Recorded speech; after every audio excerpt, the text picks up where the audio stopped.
Welcome to 49ers Access. My name is Sterling Bennett, and today we are predicting the entire 2024 NFL season, going division by division, going from last place to first place. We'll predict the MVP winner, the Offensive Player of the Year, the Defensive Player of the Year, and of course, the Super Bowl 59 champion. If you can, like, share, and subscribe. And without further ado, let's kick off the NFL season, this podcast as well, with the maybe most polarizing division in football, that being the AFC East. Now, the AFC East to me is not a one-horse race, but it really is. A lot of teams' success are dependent on either health, weapons, like receiver and running back, playing over their skis, if you will. So let's start in fourth place. I have the New England Patriots going 4-13. No record change, new head coach, new quarterback. Weaponry isn't any better. You can argue in some cases it's actually gotten kind of worse. Yes, the offensive line is there. The Patriots really didn't do much to warrant an increase in wins. Going through their schedule, when I was prepping for the podcast, I didn't see many gimmies, and it feels like every win they're going to get this year is going to have to be fighting tooth and nail. But they're trying to rebuild and try to create a new culture in New England. It starts with getting rid of Mac Jones. Bill Belichick is gone.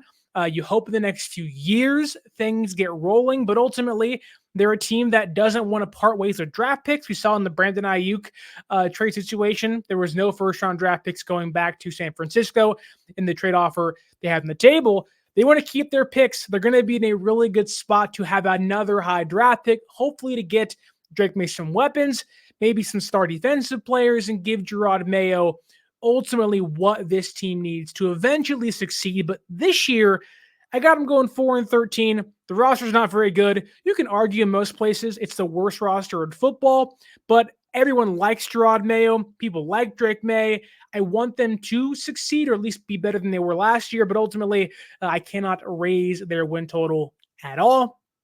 In third place, I have the Buffalo Bills being either 8-9 or 9-8. If they are 8-9, it's a -3 win decrease. A lot of roster turnover. The weaponry really isn't great. I understand Keon Coleman's there. Curtis Samuel's now back in Buffalo. And you have James Cook, which isn't the worst weapons in football. The Patriots are probably in that category. But there really isn't much to look forward to unless you're talking about Josh Allen. And I like Josh Allen a lot. He's arguably the number 2 quarterback in football. He's certainly in my top 5. But they're in kind of a transition year of getting rid of a lot of veteran players, trying to go in a youthful direction you got to pay Josh Allen big money. You have to cut some ties here or there. Stephon Diggs is no longer there, which could be addition by subtraction, which sounds crazy to say. But in the middle of a retooling year, if you will, I do think Josh Allen's hero complex may come back to bite them in some games. They'll be fighting for a wild card spot. We'll see if they get it later. But I like the Bills. I like Josh Allen. I like Sean McDermott. But definitely a year where they're not all in, and they should not be expected to contend for a Super Bowl like in previous seasons. Again, 8-9 or 9-8, hovering around 500 this year for the Buffalo Bills. In second place, I have the 10-7 Miami Dolphins with a -1 win total from last season. They were 11-6 last year. They are now going to be 10-7 this year. The defensive line, to me, is depleted. Yeah, Bradley Chubb, Jalen Phillips, are those guys going to be healthy? Lost a handful of starters, Jerome Baker being one. He's now in Seattle. And I do think they are going to need to rely on people like Tyreek Hill and Jalen Waddle and Tua Tagovailoa. Funny enough, all 3 of those guys got either new contracts or restructured contracts this year in the case of Tyreek Hill. The offense has to carry the load. They have Devon Achane. They have Raheem Mostert coming back. They have the weapons to succeed. My only concern is once the winter months come, are you going to be able to hold up? I think they're almost a lock for the playoffs unless injuries happen. But the Miami Dolphins, to me, do not win the division for the second year in a row, missing out by just 1 game like last season as well, but this time not to the Buffalo Bills. It is the New York Jets. I know, I know, I know. But Sterling, what about Aaron Rodgers' health? I get it. Aaron Rodgers tore the Achilles last year with the American flag running out for his first game, not playing for the Green Bay Packers. It was a great moment in time. Then bang, the injury happens, season's over with, and things are awry. Looking into the Jets last year, they played in 8 one-score games. They were 3-4 in those games. If they go 5-2 in one-score games this year, that at least gives them 9 wins on the season. I do think that there is an opportunity for better quarterback play. Like, this team was almost beating the Chiefs last year. And I get KC kind of a down season until the playoffs came, then they rose to the occasion, right? But this is a make or break year for Saleh and Joe Douglas. Like, this regime needs to get a win. They banked on Zach Wilson. That failed. You can't bank on Aaron Rodgers having that fail as well. So I'm hoping Aaron Rodgers stays healthy. I'm hoping the Jets can actually become something again, because when the Jets are good, the NFL is fun. New York media can't be too negative on things, but very, very polarizing division. I think if the Jets can stay healthy, they have the defense. They have like 19 edge rushers. They have the defense. They have Sauce Gardner. They have the weapons on offense. Wilson's coming into his own. Breece Hall is phenomenal. They just got to put it together at the quarterback position and hope that the offensive line can stick together and stay healthy as well to keep Rodgers upright. I think that holds for the most part. I had them being 11-6, improving on their win total last year with 4 games. So if you're remembering correctly, it's Patriots in last place, Bills in third place, Dolphins in second place, and the New York Jets winning the AFC East.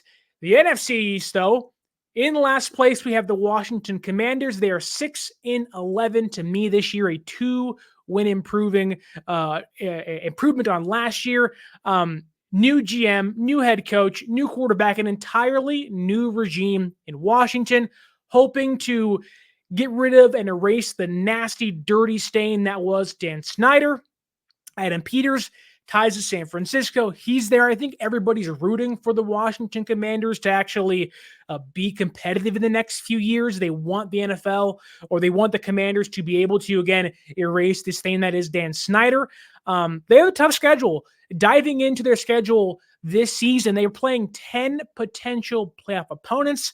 With the expanded playoffs now, in front of us, that's a more common occurrence than it was in previous years. But it's not just, you play the Eagles twice or the Cowboys twice. There's 4. No, you're playing 10 different potential playoff caliber teams. That's a hard schedule for a team that has, yes, Terry McLaurin, and, they have players around him, and Austin Eckler's now there. Can he bounce back? But a young quarterback in Jaden Daniels, how is he going to translate to the NFL? You have a rebuilt veteran defense that still has some holes on the defensive line, but can the Commanders actually find it? Can the Commanders actually, with Dan Quinn at the helm, become a competitive roster? He knows the Dallas Cowboys. He knows the Philadelphia Eagles. He knows the New York Giants. He knows the NFC East, having coached there the past few seasons with being with the Dallas Cowboys. Can he actually take what he learned from Atlanta, then to the Dallas Cowboys, and hopefully put it all together and bring it to the Washington Commanders?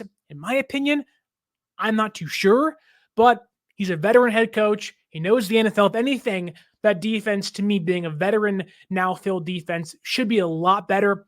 That's why I have them winning 2 more games, and maybe next year they're an 8-win team, but I think Washington this year could at least play spoiler late for teams like the Giants, the Cowboys, the Eagles. It feels like they're a team that, when they're establishing their culture, it'll finally kick in towards the middle or end of the season.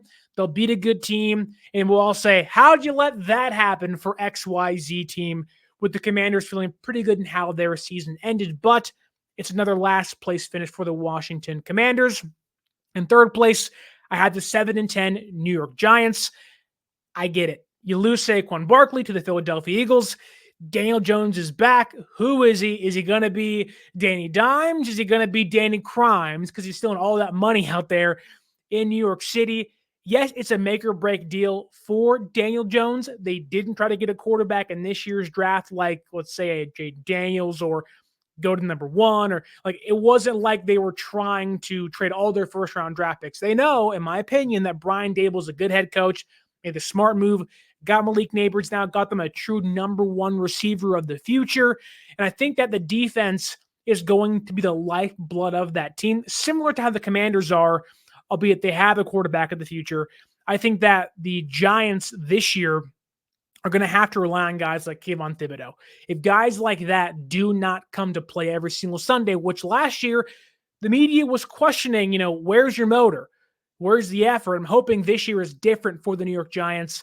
I think Brian Dable is a really, really good head coach. I think he won Coach of the Year a couple of years ago. I think he's the right guy for the job. I just think that they mishandled the quarterback position and they picked the wrong guy in regards to Daniel Jones and Saquon Barkley. But I think they finished 7-10 in third place, a one-win improvement on last season, bringing us to the most hated team in football, not named the Kansas City Chiefs. And I can argue they've been the most hated team in football for the last, 30 years.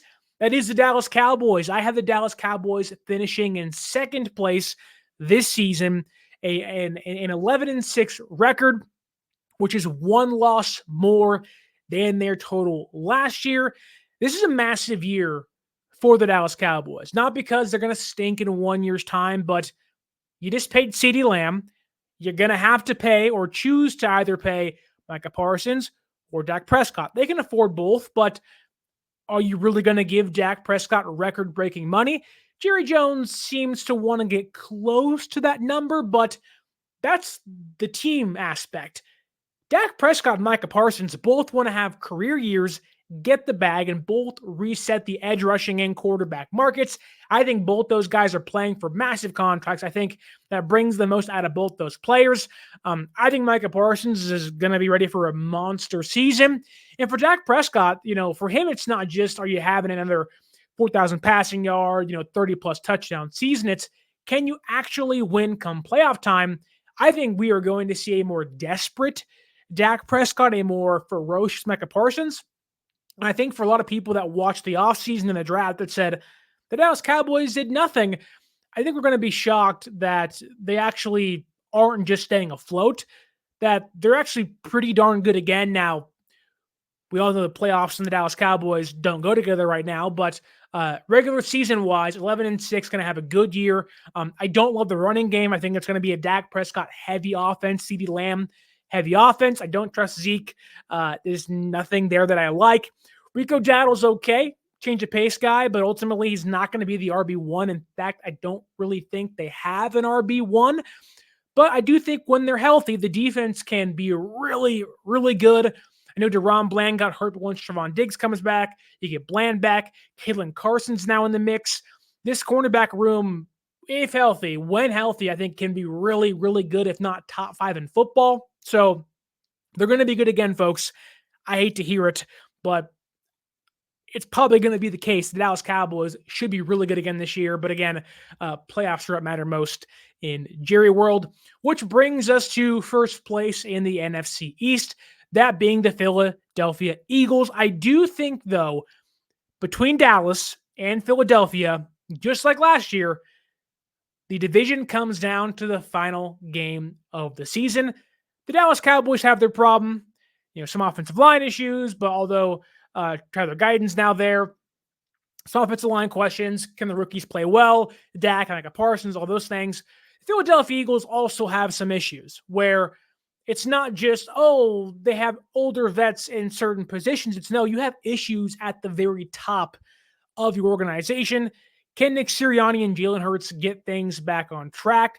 There are a lot of people that believe, and that's not myself saying this, it is anonymous scouts, anonymous, random personnel people saying the NFL maybe has figured out Jalen Hurts. I'm not one of those people. He was hurt all of last year.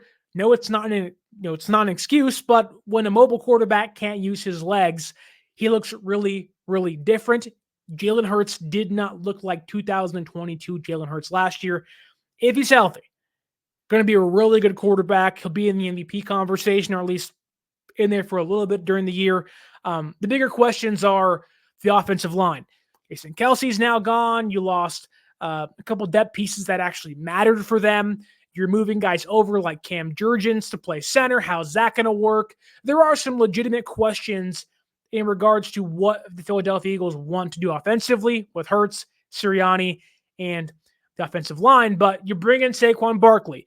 You draft guys like Quinyon Mitchell and Cooper DeJean, arguably, the best free agent and two of the best prospects in football in the draft this past year. Howie Roseman knows how to pick them easily.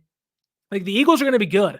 And I think, the talent alone should be able to carry them. It's hard to bet against Jalen Hurts and Saquon and A.J. Brown and Devontae Smith and, Johnny Wilson's now there. And again, go to the defense, Quinyon and Cooper DeJean and, James Bradbury, although he's hurt, playing safety, and Darius Slay. Like, they're a really good team still.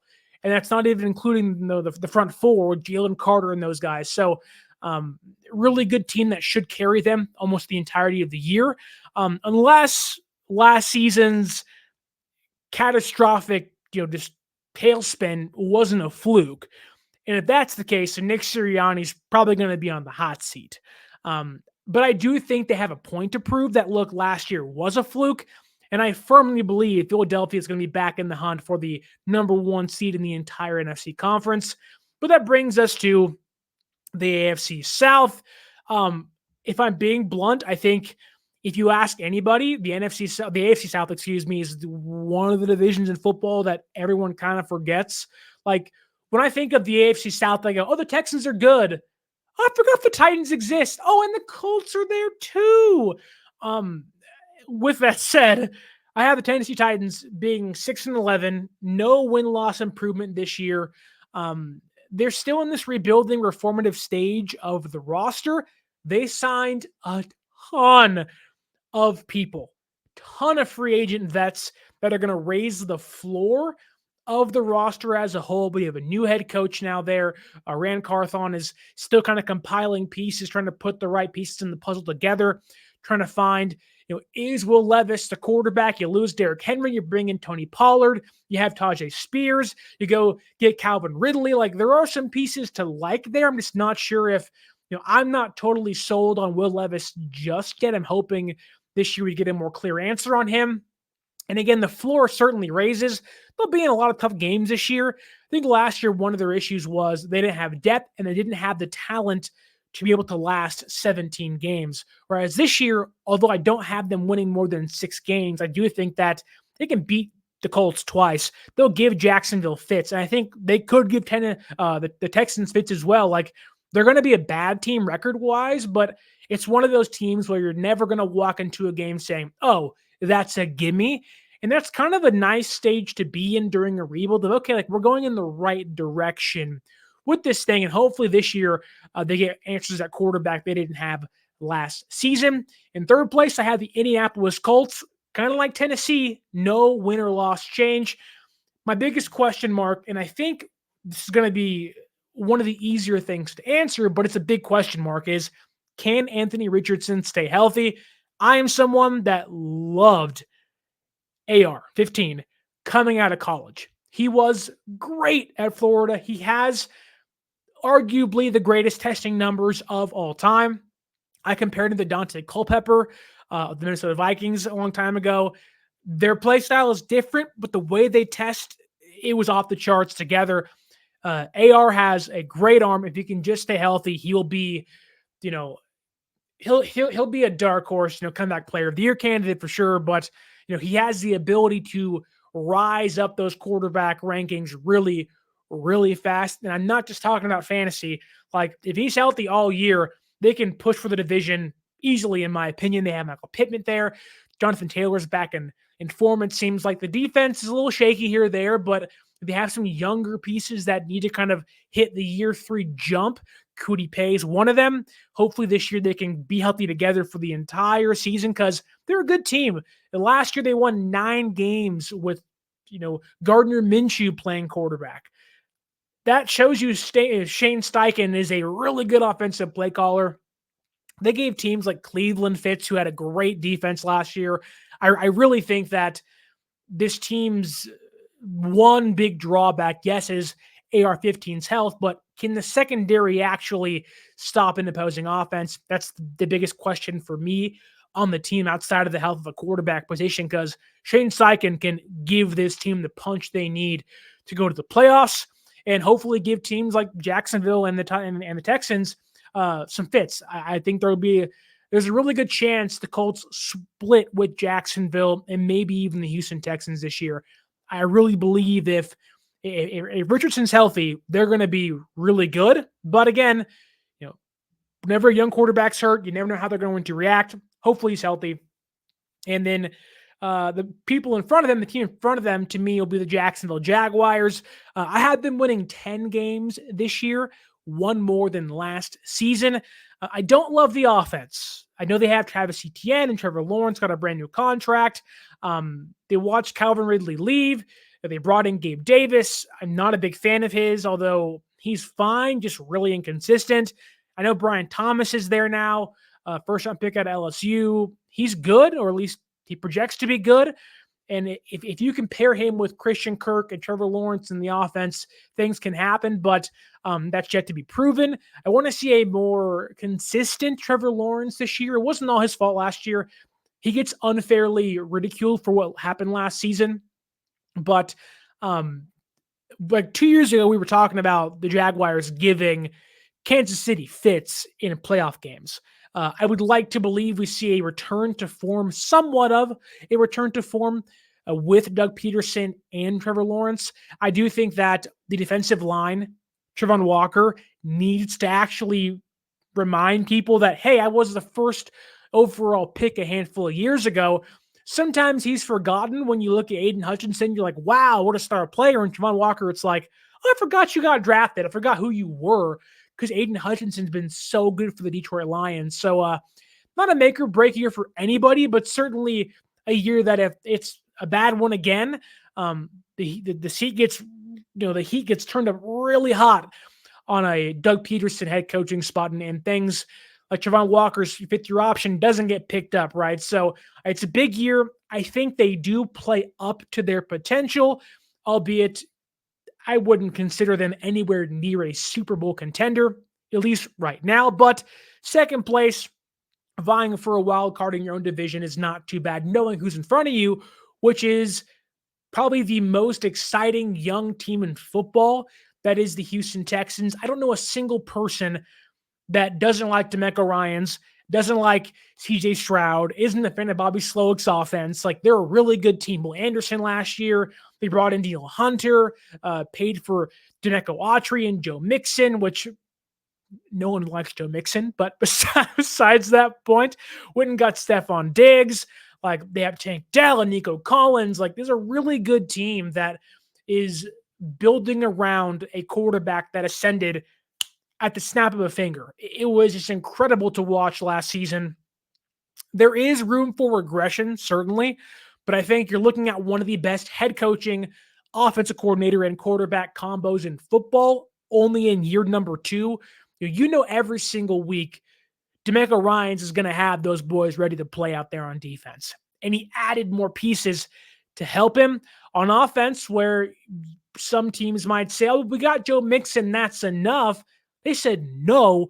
And again, they went and got Stephon Diggs. Tank Dell was back healthy, and they went and paid for some more players. Like, they said the window is now. Young quarterback, a rookie quarterback last year on a cheap contract. Let's maximize this. This is what you want from your young teams if you have a young quarterback. Maximizing that contract. I think an 11-6 record, one more win than last season. They're going to have a target on their back, but I think they're too good to not contend for at least an AFC championship game this year. Going from the AFC South to the NFC South, starting in last place is the Carolina Panthers. New head coach Dave Canales from my alma mater, Azusa Pacific University. Shout out Cougs. The big question is, can he resurrect, quote unquote, save Bryce Young's career like he saved Baker Mayfield's? And I think the answer is yes. I think when you watch Dave Canales talk, he's a humble man and honest man. He will be straight up with you. He'll tell you when he's wrong. He'll tell you when you're right. When you look at how last year went for Carolina, didn't have their first round pick this year.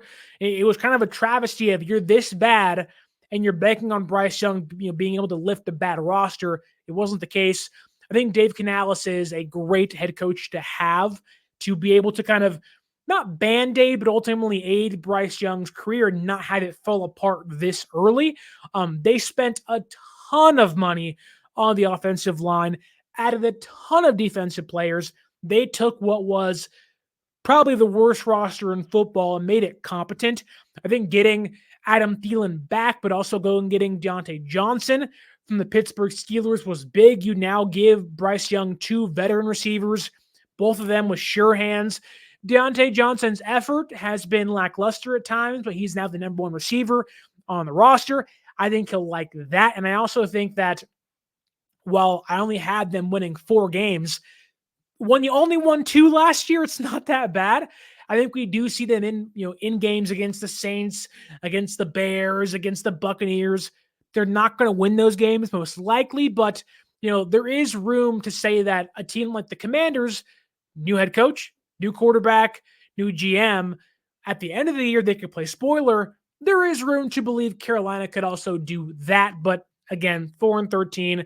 I kind of had them vying for one of the worst records in football, but I do like where they're headed. It's just kind of a long, windy road because they took 2 steps back last year. They're trying to kind of jump ahead. I do want to see how things play out because it's not very pretty in Carolina right now, from ownership all the way down to the field, but they're doing things to help the on-field product. In third place, I have the New Orleans Saints. They won 9 games last year. I don't know about you. I do not believe in Derek Carr. I had them winning 7 games this season. There is a glass ceiling, a plexiglass, bulletproof glass ceiling on any offense led by Derek Carr. There's a reason why in every fantasy league I drafted Alvin Kamara, checked out Merchant.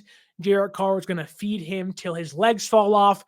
There were times last year where Derek Carr needed it's 4th and 10, needed 10 yards, check down 6 yards, and it was like, this is who people think Kirk Cousins is, which I don't love Kirk Cousins, but Derek Carr is a baffling, like, what are you doing?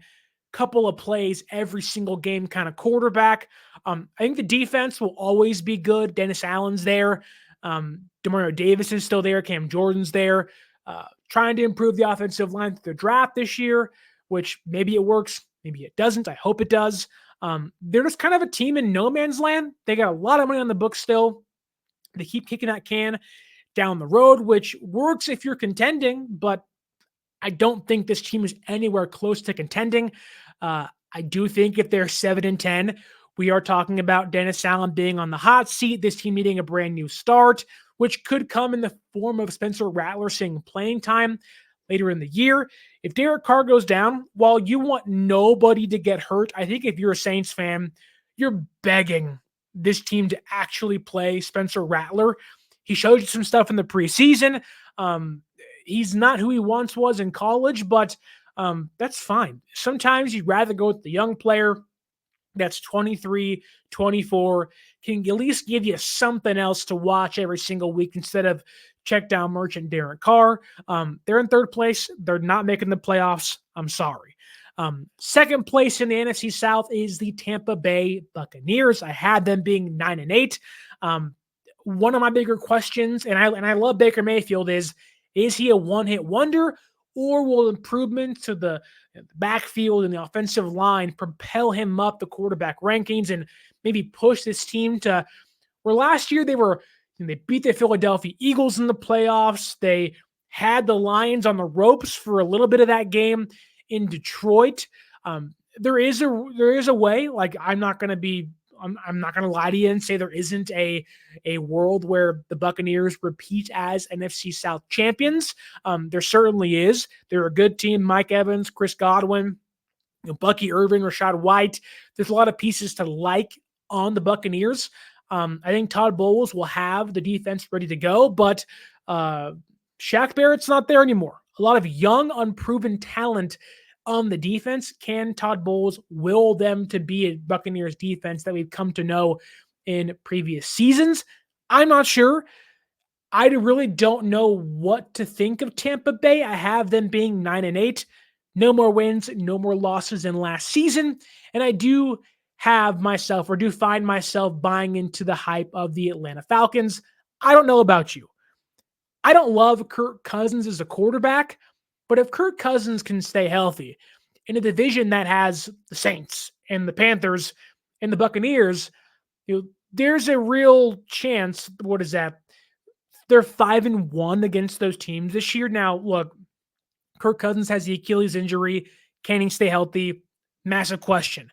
The Falcons, to me, are the NFC version of the Colts, just playing in a worse division. Where you put the Colts in the NFC South, I'd probably say they win the division if AR-15 stays healthy, where in this case, Kirk Cousins, if he stays healthy, I think they win the division by one game. They were 7-10 last year. I have them being 10-7 this season. There are some questions in regards to Raheem Morris. Can he not make people forget his first head coaching stint, but can he find a lot more success, which shouldn't be that hard, knowing how poorly his first head coaching stint went with the Buccaneers. But they have the offense ready to go. Bijan Robinson, Drake London, Kyle Pitts. There are pieces already in place for the offense to take the next step up the ladder. On defense, they already had guys like A.J. Terrell and Grady Jarrett. You go and trade for Matthew Judon. You sign Justin Simmons. I mean, I know no one wants to buy into off-season hype. We've seen it too many times before. Teams get hyped up. They come into the year and they're 500. I think the Falcons, while not unable to reach the bust potential or, fall short of the expectations I have for them, but I just think they have the best roster in the NFC South, and usually the best rosters win the most games. And I think that's where I sit with the NFC South. Before we dive into the last four divisions, don't forget to like, share, and subscribe. Follow us on social media and use our promo code 49ers Access, 49 ERSACCESS at SeatGeek.com to save yourself $20 off your first purchase. And if you want to play fantasy football this season, hit our locker link down below. Join our locker league, open to everybody. $15 buy-in, escalating jackpot, currently at $450.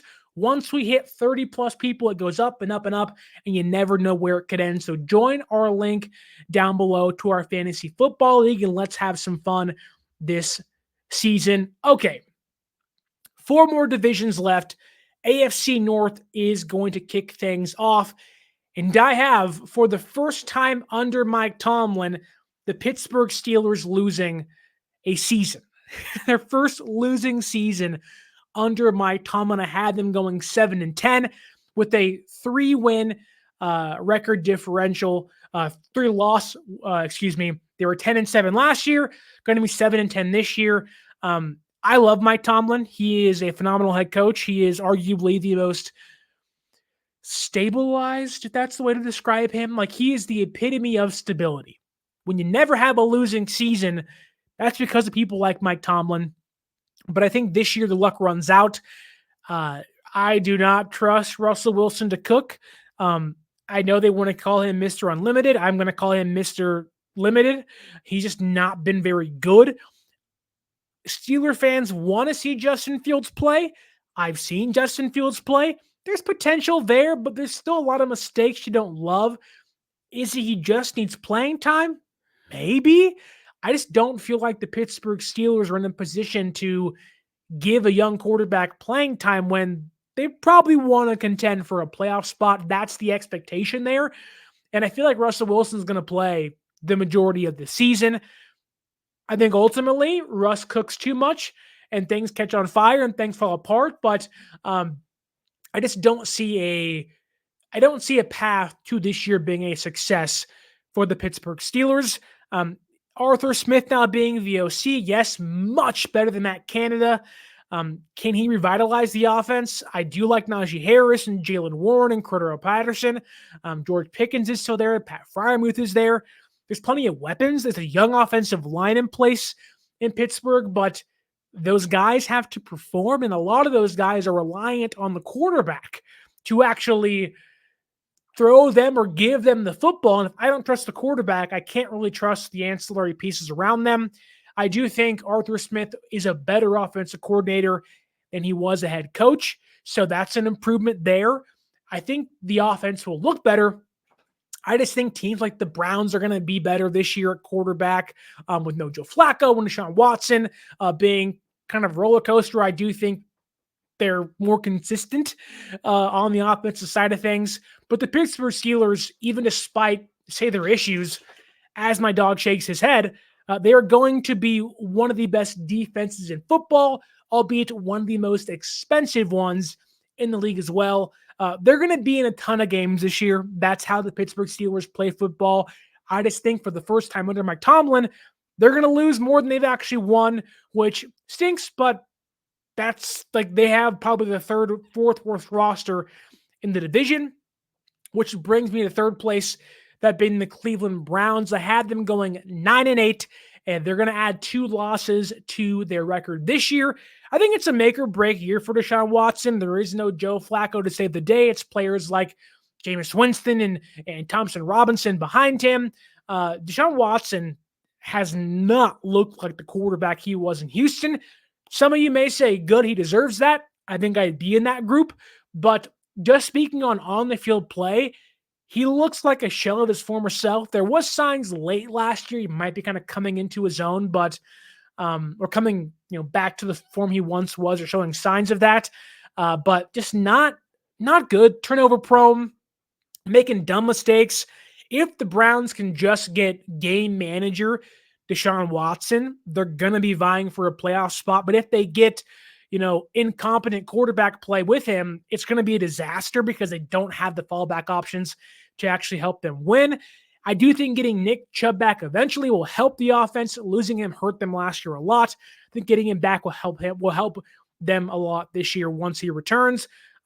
Jerry Jeudy's now next to Amari Cooper as the receiver too. How's that going to work out? I like the pieces in place in Cleveland, but kind of like the Pittsburgh Steelers, what's going on at quarterback. I just don't like it. But I think there is much more potential at quarterback than there is with the Pittsburgh Steelers, with Deshaun Watson in Cleveland. And they have the best defense in football. Jim Schwartz is great. He will take on any opposing offense and usually win. So even if Deshaun's not great or even not good, you got the best defense in football leading the way to pick up the pieces behind him, but not good enough to finish inside second or first place. I had the Baltimore Ravens being in second place this year. They're going to be 10-7. Lamar Jackson doesn't have any receivers still. I get Bateman's there and Zay Flowers is there. That's awesome. I love me some Zay Flowers. But they lost Mike McDonald, the defensive coordinator. I think it's a massive loss for them. I get adding Derrick Henry is big and is going to help in the running back room, which was kind of a running back by committee the last, 5 or 6 years with Lamar Jackson at quarterback. Henry is going to help them a lot. He'll be a great red zone player and hopefully carry the load for them and be a true RB or true, kind of a bell cow back for the offense. But I don't think that defense is going to be exactly the same. I think there's going to be a step back. And again, when you don't add receivers for your quarterback, it makes last year's loss in the playoffs hurt even more. They're going to win 10 games. They're a good enough team to be in the playoffs. I just don't feel like the Ravens are in a spot to be the number one team in the AFC North this year because Joe Burrow's back. And if Joe Burrow's healthy, like he was a little bit last year, in those spurts last year, he looked like Joe Burrow, Joe Chill, if you will. He looked really good. If Joe Burrow's healthy, they are the best team in the AFC North. may not have the best defense, but the draft class they had was really good. Jermaine Burton's a receiver. Chris Jenkins is there. Marius Simmons to help the offensive line. I love that class. I also believe Joe Burrow, if he's healthy, can win the MVP. You gotta pay Jamar Chase. T. Higgins is on a franchise tag. There are a lot of questions on the offensive side of things. Chase Brown's the running back now, so they also brought in Zach Moss. Like, there are some questions, but I think if Joe Burrow is healthy, a lot of those questions go away because the quarterback is the most important position on any team. And when you have a quarterback at Joe Burrow's caliber healthy, he erases a lot of the worries and concerns and, let's say, negative sides of your roster that it may carry. And I think Cincinnati has a very underrated defense. Lou Anarumo is one of the best defensive play callers in football. Going to have them boys ready to play every single Sunday, Monday, and Thursday. And again, if Burrow's healthy, they should be the best team in the AFC North. They're going to fight teams like Kansas City, and they're going to push teams like the Jets and the Bills and the Dolphins for the number one spot in the entire AFC conference. But that's the AFC North. The NFC North, I think, is a cloudy top three and a really bad bottom one. And last place, it hurts to lose J.J. McCarthy, and it also hurts to have to play Sam Darnold.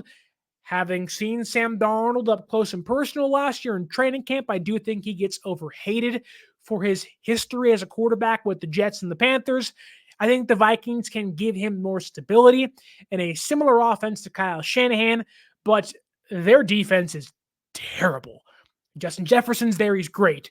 Jordan Madison's there. He's a good young receiver, a really good number 2 receiver. Aaron Jones is now there. Like, the pieces are in place to lift up Sam Darnold. I just really, really worry about the secondary. A couple injuries, unfortunately. Kyrie Jackson's death, just tragic, and it hurts to lose a player like that who's young, has so much potential, and just it's tragic. And it leaves a massive hole, not just in your heart, but also on the field. He was probably going to start for them this year. You bring in Stephon Gilmore, and I get that, and he's a vet, but he's not the same player he once was. It's definitely a kind of like, oh crap, we lost young cornerback. We also lost our young quarterback. How can we make this thing work for a season? I don't think they're going to win 7 games. I had them being 5-12. I like Jonathan Grenard. I like Dallas Turner. But I just really do not have faith in the defense to be good. And if it's not good, I have little faith to have the offense pick up the pieces behind them, which brings us to third place in the NFC North. That is the number 1 overall pick, Caleb Williams-led Chicago Bears. Did the Bears have the greatest offseason ever? Number 1 overall pick, Caleb Williams. You go sign Keenan Allen, or you trade for Keenan Allen. You draft Rome Odunze. You go get Gerald Everett. You bring in all these pieces in what has been one of the more heralded off seasons of all time. You extend Jalen Johnson. You extend DJ Moore. I mean, the hype train is through the freaking roof. It's crazy. People are calling Caleb Williams the next Patrick Mahomes, and he can certainly do things like Mahomes can, for sure. But to me, the hype train's running a little bit too high for a rookie quarterback who, I get, last year you watched CJ Stroud go berserk, and I love CJ. I just think that CJ was playing in a pretty bad division last year with the Colts and the Jaguars kind of being in limbo with injuries and some roster turnover, and the Jaguars playing down last year, whereas the Packers are ascending and the Lions are, probably the number 1 seed this year in the NFC. The Bears are kind of like, we're going to be good, but are we going to be good enough to beat the Packers and the Lions and fight for a playoff spot? I think they'll be in the running for a playoff spot, but I still have questions about Matt Eberflus. And I know this may be a very small knock on Caleb Williams' game because the defense should be really good around him. The weapons are phenomenal. Like, he is in the best spot ever for a rookie quarterback, like ever. But sometimes Caleb Williams can be a little more Josh Allen than Patrick Mahomes. And I think as a rookie, we are going to see a little bit more of that this year, where there is going to be times where it's late in the game, Caleb thinks it's USC again. He can throw on anybody. He'll try some things. He'll ultimately fail. I think it's going to cost him some games this year and ultimately cost him a playoff spot. But still, 8-9 is a good year for the Bears. They have the roster in place to be good for the next decade, and everyone can stay healthy. But this year is more of the first steps in becoming, hopefully, for in their case, in Bears fans' case, a potential perennial contender for the playoffs. But there are two people ahead of them, two teams that to me are just simply better. That being the 10-7 Green Bay Packers. Kind of unlike the Chicago Bears, everyone's calling the Green Bay Packers overrated. And I understand that, but I think the Packers are actually going to be really good. I believe in Jordan Love. I love the offensive weapons. No pun intended. Jaden Reed is just the apple of my eye, if you will. Christian Watson's kind of injured a lot, but once he's healthy, he's good. I love, Wicks, and I love Romeo Dobbs and Musgrave. They have the pieces to be really good. Although it's not the same caliber, it feels like they have a younger version of Aaron Rodgers and Jordy Nelson and Greg Jennings and James Jones and Jermichael Finley. There's a lot of pieces there that I really like, and I think they're going in the right direction. They have a quarterback in place who's young, he's mobile. He'll make mistakes, sure, as seen in the playoffs last year, but there's going to be games where Jordan Love looks like a top 5 quarterback. There'll be games where he throws you out of it because he's still young and he needs the reps to ascend higher up the depth chart or the quarterback rankings, but he's a good quarterback that I think people are hating on too much. I think there's a lot to like out of Jordan Love. The defense is going to allow a lot of points, especially up the middle, because linebackers just are not their strength at all. They watched Devondre Campbell leave in the offseason, which to them may be kind of a wash of in addition by subtraction, but Quay Walker can't be trusted. That's why you go and get people like Josh Jacobs, control the clock more. You build around Jordan Love. You get people on your roster that can almost push your defense off the field more, keep them off the field more. I have them finishing in second place, 10-7 this year, behind the number 1 seeded NFC North Detroit Lions. I have them being 12-7 with no more wins, no more losses than last year, but they're going to be on a path of vengeance the way last year ended against San Francisco at Levi Stadium. They had them dead to rights, and they let them off the hook.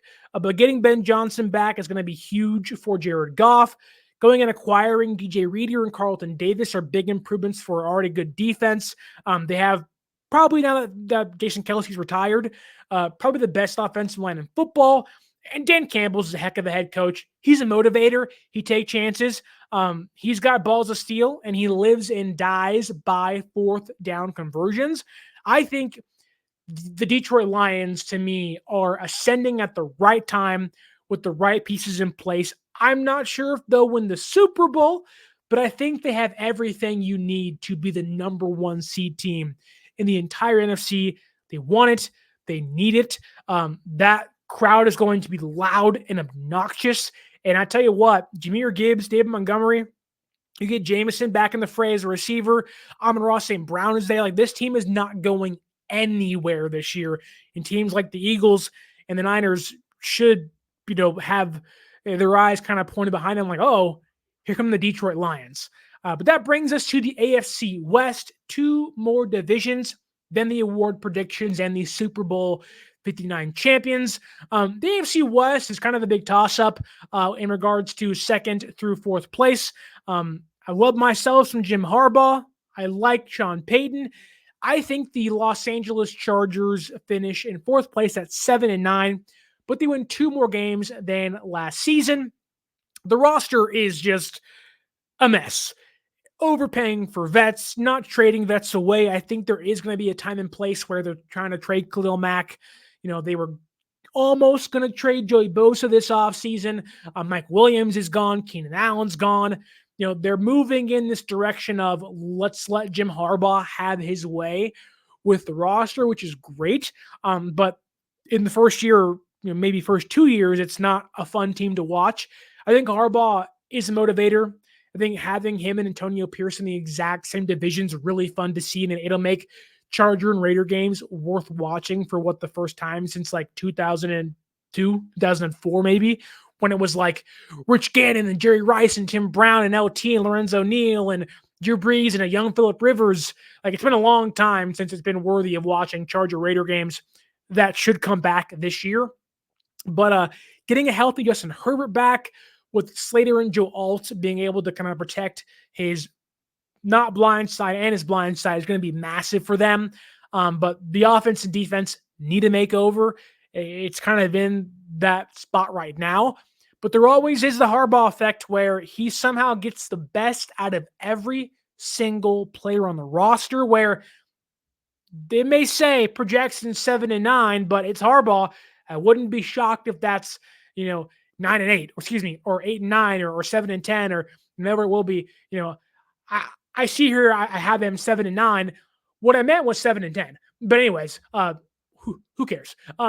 That brings us to third place in the AFC West, and they had the Denver Broncos finishing also like the Los Angeles Chargers, 7-10 on the year.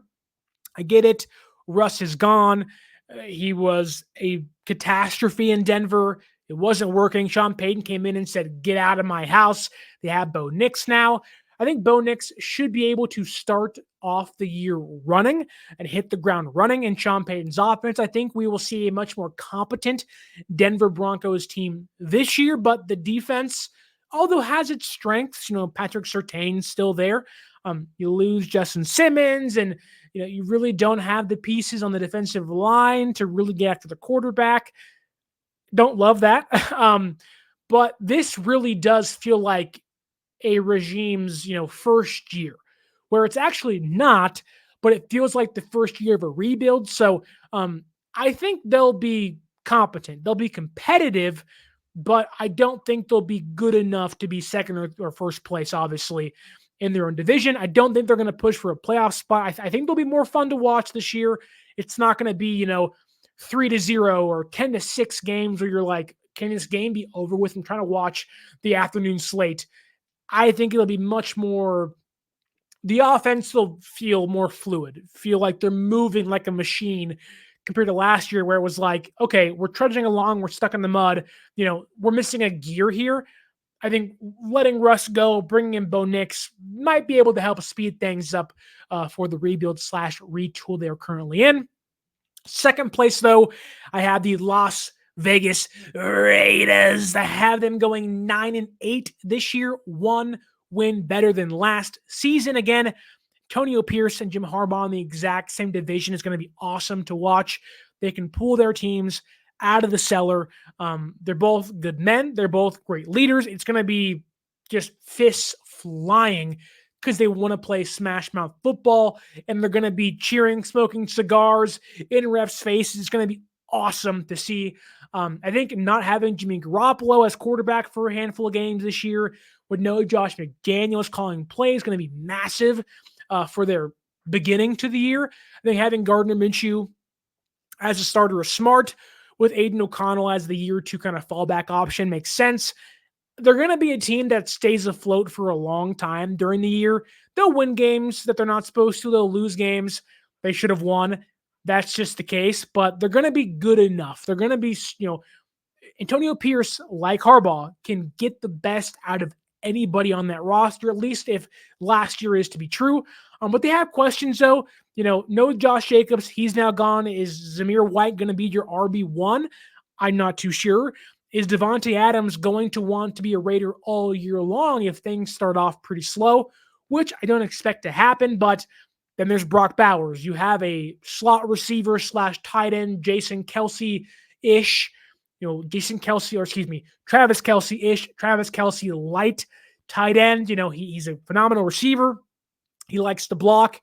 How do they utilize him? Can he help the offense, gain ground quicker on opponents? Because last year was much more, Josh Jacobs lead the way. Let's just keep drives alive and let's play some smash mouth defense. Whereas this year, it's like you have the pieces to somewhat push the ball down the field. Will you do that? I don't know. But the defense should be ferocious. You went and got Christian Wilkins. You also have Max Crosby still there. So it's going to be a fun team to watch that. I know we don't praise the previous Raiders of yesteryear of being, dirty and cheap and just, the black hole, but those teams were fun to watch for a reason. They play a brand of football you want to watch. Although it's not to that extent, Antonio Pierce is finally bringing back some clean physicality to the Las Vegas Raiders. But if there was any question of who was the number one team in the AFC West, it's the Kansas City Chiefs by far. What else do you have to say? They have Patrick Mahomes. They have Travis Kelce. They have Andy Reid. They won the Super Bowl 2 times in a row. They're going for a three-peat. I mean, come on. They're phenomenal. They're a great team. They went and got Xavier Worthy. Once Hollywood Brown comes back, it'll probably be the most vertical offense they've had since Tyreek Hill has been there, if not more so, because they got 2 speedsters now. They even improved the offensive line. Kingsley Suamataia is now their left tackle out of BYU. Losing L'Jarius Sneed certainly hurts, but they traded him away. They didn't want to pay him big money. And when you lose a player, but you still have Steve Spagnuolo, does it really actually matter? They're not invincible, but I have them being 12-5. They're going to be the number 1 seed in the AFC. Because last year was the down year. This year is I can't believe no one really took us seriously last year and we still won. How did that happen? This year is we are the Kansas City Chiefs. Did you forget?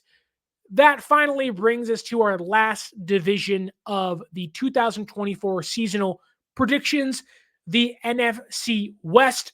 This, to me, although my favorite team plays in this division, I think is one of the more fun divisions to watch. The Cardinals, I think they're going to be 6-11 this year, a 2-win increase from last season.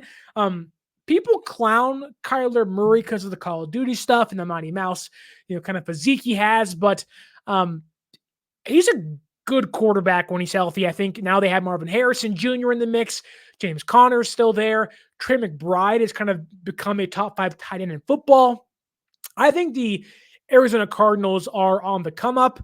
Now, it's not going to be this amazing, ascension to like a 12-win team, but, I think they are going to take teams like San Francisco and they're going to beat teams like Seattle, but they're going to take teams like San Francisco and the Rams to the brink, if not in all the games this year, in a lot of them. They are going to scare some of those teams. I think there's a real chance they split games against San Francisco or the Rams this year, if not both of them. I think that people are not sleeping on the Cardinals, but just kind of forgetting they're there because they're bad last year. It was Joshua Dobbs and, then Kyler Murray came back and it still wasn't great, but, they spent a lot of money and draft picks to improve the offense. I think it's going to pay off, albeit in only 2 more wins this year, but you are going to see the Cardinals kind of be like, oh, they're beating the Bills. Oh, why is it 23-20? San Francisco is holding on. Why are they beating the Rams? There's going to be conversations of, is Kyler Murray like a top 10 quarterback again? I think that's going to happen this year. Jonathan Gannon, for as clowned as he was during the Super Bowl, or how the Niners talked about him and his defense in 2023 or 22, excuse me, in the NFC Championship game when Purdy got hurt. I think he's going to have that defense ready to go. I think, they spent on the offense because Jonathan Gannon believes he can make up for defense inefficiencies. I think getting Sean Murphy-Bunting is kind of a bigger deal for them. He's not number 1 for sure, but he's a good number 2 cornerback that has potential. I think, they're adding pieces, younger pieces that can carry them into a hopeful, brighter future. But this year, they're going to be a basement dweller, 6-11, but a 2-win improvement that actually gives Cardinal fans hope of like, okay, there's something to like here. In third place, though, we have the Seattle Seahawks. I have them being 8-9, whereas last year they were 9-8. I think for the first time in a long time, they're getting a fresh start. Pete Carroll was great there for a long time, but they had kind of plateaued once the Legion of Boom was gone. It's been Geno Smith and Drew Lock, and while one of those guys is still there, I like Geno. His story's great, well respected, but kind of like Derek Carr, albeit I think Geno's better than Derek Carr. there is a ceiling as to how far you can go with him. The offensive line is still a mess. I think Abraham Lucas is still hurt.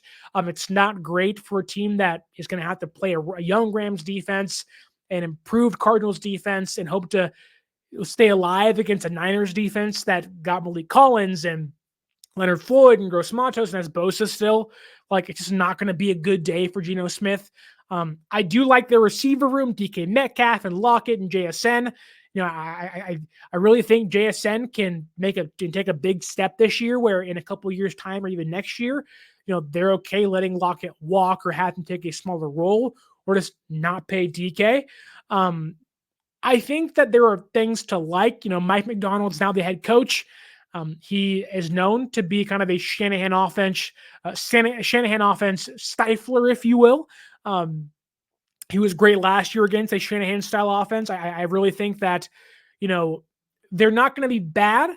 They're going to be competitive.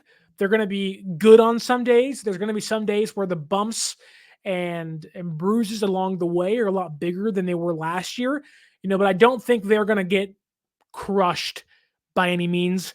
They added some pieces this year that I like. They also kept some pieces last year. Leonard Williams is still there. I really think that it's going to be a new Seattle Seahawks, which is a really great thing for the 12s, if you will, if you're actually watching on a Niner podcast. The second place team I have is the Los Angeles Rams, finishing 10-7, the exact same record as last year. I really hate to say this, but I can't wait to watch the Rams play this year. When you lose Aaron Donald, it's a massive loss, but they have young players all around the offense and defense to go, well, that can be a player, and he can be a player, and that guy can be a star. Could be Turner and Byron Young. Like, the interior defensive line's not going to be as good because he also Hall of Famer, but there is some guys to point to and say, okay, like, I want to see what that guy has because that guy could be a player for us. And I think the offense, there are some questions around Kyren Williams. Is it going to be Kyren? Is it going to be, Blake Corum? I think ultimately they're not going to want to pay Kyren, which I don't blame them. Hence, Blake Corum, I think, taking or getting a bigger workload towards the end of the year. But, you have Puka, you have Cooper Kupp. I think Colby Parkinson is an underrated free agent signing this past offseason, and they spent a lot of money on the offensive line, although they're not going to be playing together for a little bit due to suspensions and injuries. But when they come together, if they can keep Matthew Stafford upright, they're going to be in every single game they play. Stafford's a great quarterback still. Some even say he's top 10. He's really good. And I think if he's healthy, they're still going to be really competitive. McVay's obviously a phenomenal head coach.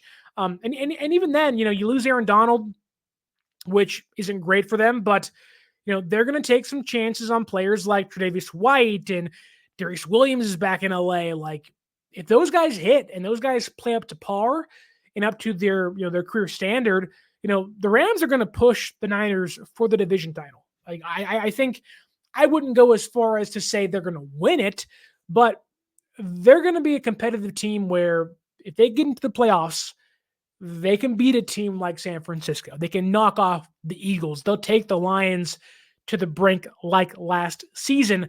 I think a lot of people overhype the Rams, but I do think there is a lot of validity behind the hype. I'm just not going to go as far as they're going because I still think San Francisco is by far the best team in football when it comes to a roster construction. You have Brock Purdy in a contract year off an MVP near-winning season. Chris McCaffrey's back, although he's hurt currently. He'll be ready to go for week one. You have, Aiyuk's now re-signed, and Deebo looks healthier than ever. Kittle's there, and while, yes, you want to have Trent Williams back, I think that thing resolves itself relatively soon. And even if it doesn't, if it happens in week 4 or 5, while it's not ideal, I think the earlier part of the season, although it was really pivotal to San Francisco, they can still win a lot of those games. It's against like the Cardinals and against the Patriots and against the Rams and against the Vikings. Like, you can win those games without Trent Williams, albeit doesn't make them any easier without him. I think when you have Fred Warner and Nick Bosa, you can go all along the roster and say, well, that's a hole and that's a hole, but then it's filled by 7 different all pros. They're getting Hufanga back off a torn ACL. Well, I do think there is a ton of pressure on Kyle Shanahan, as there should be, and there is a certain chance they have a Super Bowl hangover. Don't forget, the Rams weren't the same team 2 years ago. The Eagles lost, 3 years ago. The Eagles lost 2 years ago now, and they were not the same team afterwards. And this year, like, playing that many games wears on you. San Francisco's roster is no spring chicken. They're older. So, they're going to need that rookie class this year. Malik Mustafa and Isaac Guerendo and Cowling and Ricky Pearsall, which, oh my God, Ricky Pearsall. Like, thoughts, prayers, everything out to him. He's a warrior. He's a dog. He's not going to play in the first 4 games this year because of a gun wound to the chest that didn't hit anything, thankfully. But, like, they're going to need players like him, which, by all means, if he can't play all year, fine. Thank God you're alive, dude. But you're going to need players like that. You're going to need people like Malik Collins and Javon Hargrave to have better years than they had last year. You're going to need people, like D. Winters and Devondre Campbell to fill Dre Greenlaw's shoes. Like, there are some holes, certainly, but they have, if any team in football that doesn't have Patrick Mahomes can pick up the pieces or any negative positional value they may have, it's the San Francisco 49ers. I mean, God forbid Kyle Shanahan almost led Nick Mullins to the freaking playoffs. Like, come on now. Like, they're still a really great team, which brings us to the award winners of 2024. Let's start at Defensive Player of the Year. Just talked about his team. I have Nick Bosa winning Defensive Player of the Year again. No contract holdouts, no disputes. He's back on the field. Looks phenomenal. Has been eating tackles alive this training camp and preseason, or not preseason, but training camp and the other things they do, if you will. But Nick Bosa, I think he's back with the vengeance. I think last year he wasn't where he wanted to be. He put in extra effort to get where he needed to be this year. I think from the get-go, you're going to see, DPOY Nick Bosa week 1 against the New York Jets, Monday Night Football. He don't like Aaron Rodgers. He's going to show the world how much he doesn't like Aaron Rodgers. And I think they also play Baker Mayfield this year, which is always a great thing for Nick Bosa. The OPOY, though, I have C.D. Lamb, Dallas Cowboys receiver, winning the Offensive Player of the Year. I think big contract, big money. He got paid. And I think Dak Prescott's going to lean on him a ton so he can also get paid. I think C.D. Lamb, without having Tony Pollard and an average running game, if you will, they are going to throw the football a ton in Dallas this year. I think CeeDee Lamb is going to have a monster season for the Dallas Cowboys. I think he wins Offensive Player of the Year, which brings us to who wins the MVP. Is it going to be Mahomes? Is it going to be Lamar Jackson? Going to be Josh Allen? Going to be Aaron Rodgers? Going to be Matthew Stafford? Brock Purdy? No, I think ultimately the MVP goes to Joe Burrow. I think we see Joe Chill once again this year. I think he's going to be phenomenal. He'll have Jamar Chase paid eventually. He's got T. Higgins in the fray. They are going to need Joe Burrow to be the next coming of Joe Montana, if you will. And I think he's up for the task to being that caliber of a player. I think if he's healthy, Joe Burrow is going to be an MVP this season, which brings us to the NFL playoffs. In the AFC, I have from seeds 7 to number 1. I have the Jacksonville Jaguars as the 7th seed, the Baltimore Ravens as the 6th seed. I have the Miami Dolphins as the 5th seed, the Houston Texans as the 4th, the New York Jets as the 3rd. I have the Cincinnati Bengals, led by MVP Joe Burrow, as the 2nd seed, and the number 1 seeded Kansas City Chiefs. Obviously, KC gets the first round bye. I think the Bengals beat the Jaguars in round 1 of the NFL playoffs. I have the Jets beating the Baltimore Ravens in the first round. And of course, I have the Houston Texans beating the Miami Dolphins.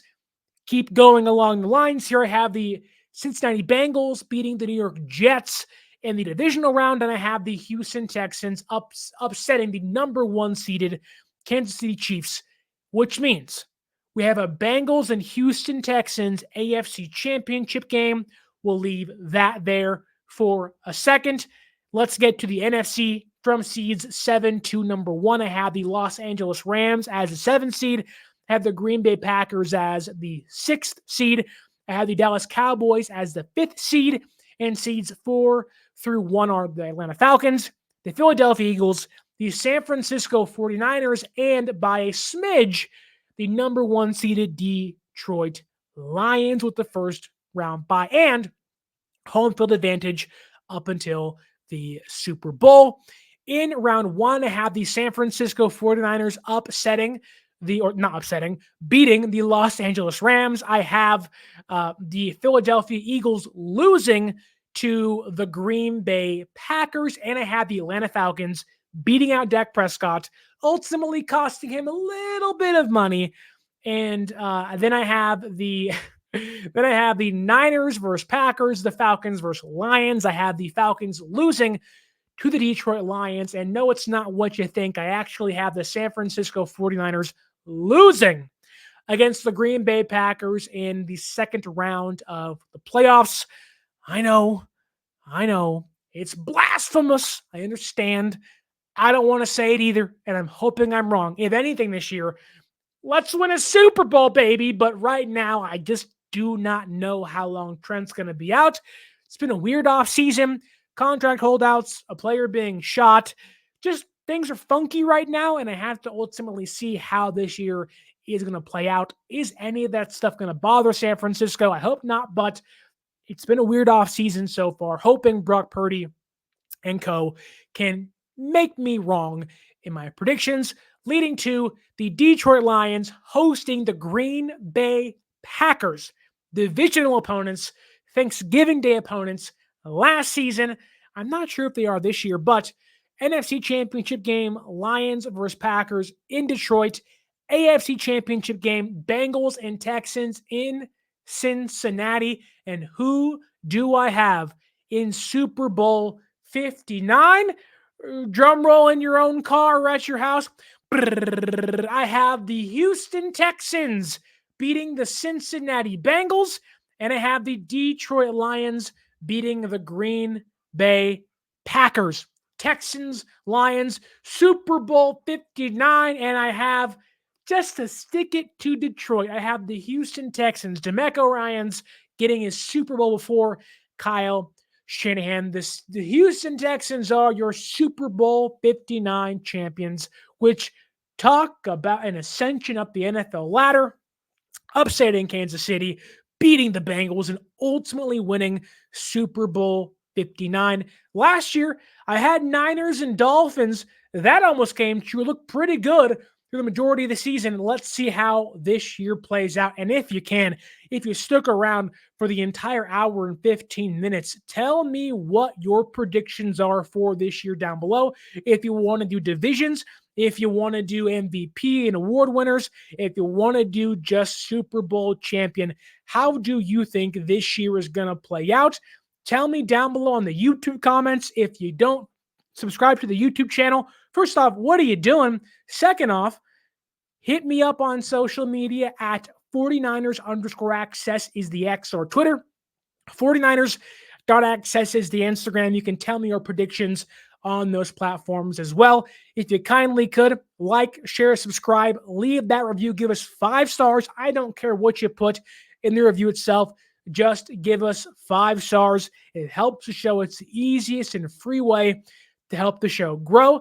And if you kindly would, use our promo code 49ersaccess, 49 ERSACCESS at SeatGeek.com to save yourself $20 off your first purchase.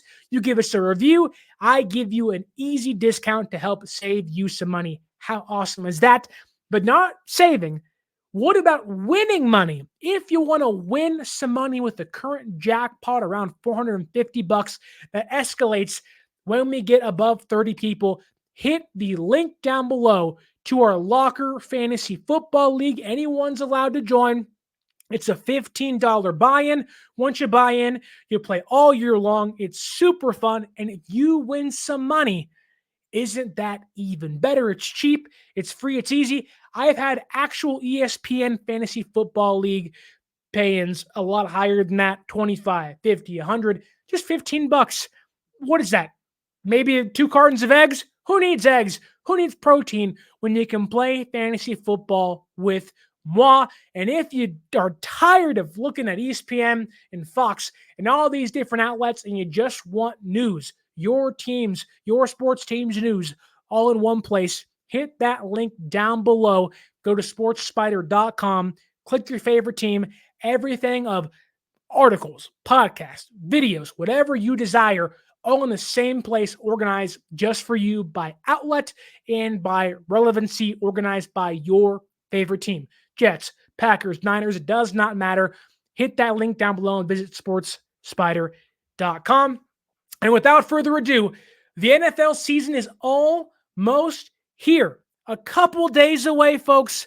Let's leave the bitterness of last year behind and let's start afresh in 2024. Again, drop your predictions down below and stay tuned for my Niners against the Jets Week 1 preview coming very soon because they play literally 1 week from today. 1 week from today. Niners, Jets, Monday Night Football, Levi Stadium, ESPN, Rodgers and Purdy. It's going to be awesome. But look, that's all I got for you today. Have a wonderful rest of your week and stay tuned for later shows during the week. You are not going to want to miss a thing because football is finally back at 49ers Access. But my name is Sterling Bennett. And until next time, stay faithful.